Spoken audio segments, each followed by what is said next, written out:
Hello friends, নতুন একটা learning video নিয়ে আসলাম তোমাদের জন্য। Nanoplastia treatment.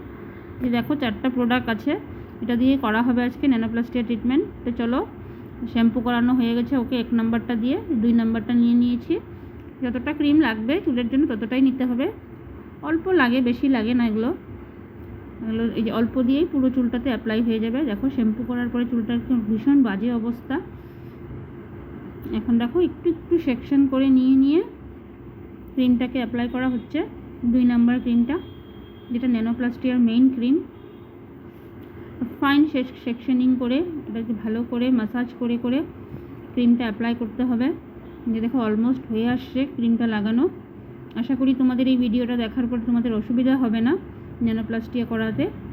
এটা একটা লার্নিং ভিডিও, তোমরা দেখতে পারো। দেখো ভালো করে মাসাজ করতে হবে। লাস্ট ফিনিশিং ক্রিমটা লাগানো হয়ে গেছে, এখন আমি ভালো করে ম্যাসাজ করে দিচ্ছি। তোমরা দেখতে থাকো। এই 2 নাম্বারটা, এই 2 নাম্বারটা ইউজ করেছি। আর ক্রিমটা অল্প করে নিতে হবে, বেশি লাগাতে হবে না, একদম অল্প কোয়ান্টিটিতে লাগিয়ে ভালো করে ম্যাসাজ করে লাগাতে হবে। যত ভালো ম্যাসাজ হবে তত চুলটা শাইনিং হবে, ভালো হবে রেজাল্ট। তোমরা এটা খেয়াল রাখবে। এই ভিডিওটা দেখার পরে আশা করি তোমাদের আর অসুবিধা হবে না ন্যানোপ্লাস্টিয়া করাতে। যারা না পারো, যারা জানো তারা তো জানোই, আর আমাকে তো তোমরা সবাই চিনোই। আমি পিঙ্কি দাস, আমার ইউটিউবেও চ্যানেল আছে, আমার ফেসবুকেও আছে পিঙ্কি দাস বলে। দেখো এখন অ্যাপ্লাই করা হয়ে গেছে ওকে। আমি 45 মিনিটস রেস্টে রেখে দেবো। রেস্টে রাখার পরে দেখো এখানে আয়রনিং করার আগে একটা ড্রায়ার দিয়ে ভালো করে ড্রায়ার দিয়ে শুকিয়ে নিচ্ছি। প্যাডেল ব্রাশ দিয়ে ভালো করে একদম সুন্দর সেটিং করে শুকাতে হবে। অল্প অল্প করে সুন্দর করে ভালো করে শুকাতে হবে। দেখো শুকানোর পর যে দেখো এখন একটু একটু করে আয়রনিং করতে হবে, একটু একটু করে সেকশন করে আয়রনিং করতে হবে। যদি বেশি সেকশন নাও তাহলে চুলের রেজাল্টটা ভালো আসবে না। দেখো একটু একটু করে, এই প্রোডাক্টটার উপরে একটু আয়রনিং করতে অনেক অসুবিধা হয়, কিন্তু একটু একটু করে সেকশন করলে, আয়রনিং করলে তখন জিনিসটা রেজাল্টটা ভালো আসবে। তোমরা তো অনেকটা দেখেই ফেলেছো, এখন শিখেই নিয়েছো।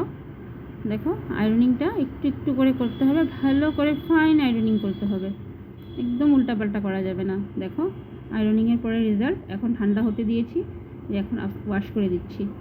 এখন 3 নাম্বারটা দিয়ে শ্যাম্পুটা দিয়ে ওয়াশ করে নিচ্ছি। এখন মাস্কটা অ্যাপ্লাই করেছি 4 নাম্বারটা।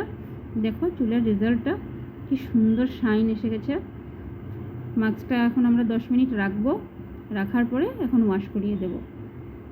এখন দেখো ওয়াশ করা হয়ে গেছে, এখন আমরা ড্রাই করব। চলো থাকো আমার সাথে, দেখো। আর যদি আমার ভিডিও ভালো লাগে তাহলে লাইক করে দেবে, কমেন্ট করবে, শেয়ার করে দেবে, অবশ্যই সাবস্ক্রাইব করে দেবে। দেখো এখন শুকানো হয়ে গেছে।